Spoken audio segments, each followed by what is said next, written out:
Hello everyone, आज हम बात कर रहे हैं फ्री लीगल सर्विसेज के बारे में। फ्री लीगल एड कौन कौन पर्सन लेने के लिए एंटाइटल है। तो section 12 of legal services authority act के अंदर ये मेंशन किया गया है कि कौन कौन पर्सन फ्री लीगल एड ले सकता है। तो अगर आप भी फ्री लीगल एड लेना चाहते हैं, अगर आप कोर्ट में केस फाइल कर रहे हैं और आप सक्षम नहीं हैं कोर्ट फीस देने के लिए, तो आप ये वीडियो ज़रूर देखिएगा कि कौन कौन पर्सन एलिजिबल हैं और क्या आप एलिजिबल हैं कि नहीं हैं, क्या आप इस क्राइटेरिया के अंदर फिट होते हैं कि नहीं होते हैं। तो नंबर 1 है schedule caste and schedule tribes. अगर आप कोई भी शेड्यूल कास्ट हैं या शेड्यूल ट्राइब्स हैं तो आप फ्री लीगल एड लेने के लिए एलिजिबल हैं, इर्रिस्पेक्टिव ऑफ कि आपकी इकोनॉमिक कंडीशन कैसी है, आपका इकोनॉमिक स्टेटस कैसा है। सेकंड है victim of trafficking in human beings और अ बेगर। कोई भी अगर इन दो ऑफेंसेस का अगर कोई विक्टिम है अंडर आर्टिकल 23 तो वो पर्सन भी एलिजिबल है। थर्ड, कोई भी वुमेन और चाइल्ड, वुमेन एंड चाइल्ड हमेशा एलिजिबल हैं फ्री लीगल सर्विसेज लेने के लिए। इसमें कंडीशन कुछ भी नहीं है। वुमेन की अगर यहाँ पर फाइनेंशियल कंडीशन अच्छी भी होती है, अगर वो फाइनेंशियली इंडिपेंडेंट है और उसकी इनकम बहुत अच्छी है, तब भी वो एलिजिबल होगी फ्री लीगल सर्विसेज के लिए। एंड जो चाइल्ड है वो कब तक एलिजिबल रहेगा फ्री लीगल सर्विसेज लेने के लिए, जब तक वो मेजर नहीं हो जाता। जैसे ही वो मेजर हो जाता है तो वो एलिजिबल नहीं है फ्री लीगल सर्विसेज को लेने के लिए। फोर्थ पॉइंट है अ मेंटली इल और अदरवाइज डिसेबल्ड पर्सन। वो पर्सन जो मेंटली इल है एंड जो डिसेबल है किसी और तरीके से, उसके आँख में प्रॉब्लम है, हाथों में कुछ प्रॉब्लम है, ड्रॉफिज्म है उसको, या पार्किंसन डिजीज़ है, तो जो भी डिसेबल पर्सन है वो एलिजिबल है फ्री लीगल सर्विसेज के लिए। फिफ्थ पॉइंट है अ पर्सन अंडर सर्कमस्टांसेस, कि एक पर्सन ऐसे सर्कमस्टांसेस में था कि वो विक्टिम बन गया उन सर्कमस्टांसेस की वजह से। कुछ मास डिजास्टर का केस है कोई, या एथनिक वायलेंस है, या कास्ट एट्रोसिटी का केस है, या फ्लड आ गया, ड्रॉट आ गया, कोई नेचुरल डिजास्टर हो गया, वो ह्यूमन के बस में नहीं है, तो वो विक्टिम ना चाहते हुए भी उस सर्कमस्टांसेस की वजह से वो विक्टिम बन जाता है। सिक्स्थ है इंडस्ट्रियल वर्कमैन। इंडस्ट्रियल वर्कमैन जो है वो एलिजिबल है। सेवन्थ है वो पर्सन जो कस्टडी में है। अब यहाँ पे कस्टडी, कौन सी कस्टडी की बात कर रहे हैं हम?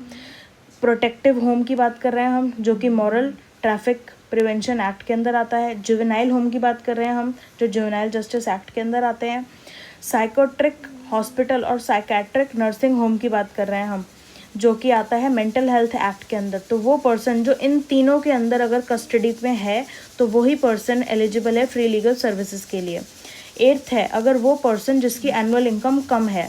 किस अमाउंट से कम है ये तो मेंशन ही नहीं है यहाँ पे। A person is in receipt of annual income is less than the amount mention in the following schedule.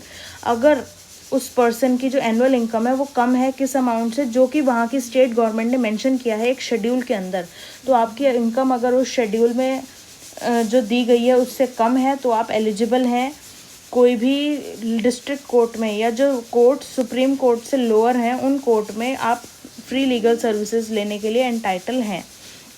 But अगर आपका case before the supreme court जा रहा है देन आपकी जो एनुअल इनकम है वो लेस देन 5 lakhs होनी चाहिए अगर आपको फ्री लीगल सर्विसेज लेनी है।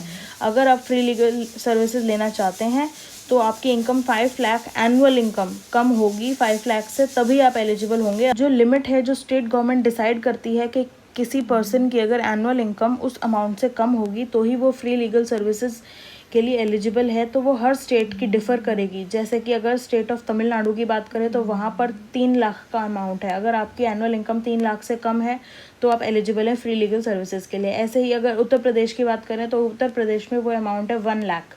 आपकी एनुअल इनकम अगर 1 लाख से कम है तो आप एंटाइटल हैं फ्री लीगल सर्विसेज के लिए। ऐसे ही दिल्ली के अंदर जनरल अगर आप हैं तो आपकी एनुअल इनकम है 1 लाख से कम तो आप एलिजिबल हैं। अगर आप सीनियर सिटीज़न हैं तो आपकी एनुअल इनकम 2 लाख से कम होनी चाहिए, तभी आप एलिजिबल होंगे। अगर हम ट्रांसजेंडर हैं तो आपकी एनुअल इनकम 2 लाख से कम होनी चाहिए, तभी आप एलिजिबल होंगे। तो दिल्ली के अंदर ये 3 क्राइटेरिया में डिवाइड किया गया है लोगों को। नेक्स्ट है अगर हम बात करें उत्तराखंड की, तो उत्तराखंड में जो अमाउंट प्रिस्क्राइब किया है स्टेट गवर्नमेंट ने वो है 3 लाख, तेलंगाना के अंदर 1 लाख, पंजाब के अंदर 3 लाख। तो ये अमाउंट जो है हर स्टेट के अकॉर्डिंग डिफ़र करेगा। हर स्टेट गवर्नमेंट ने अलग अलग अमाउंट प्रिस्क्राइब किए गए हैं शेड्यूल के अंदर। उस अमाउंट से अगर आपकी एनुअल इनकम कम है तो ही आप एलिजिबल होते हैं।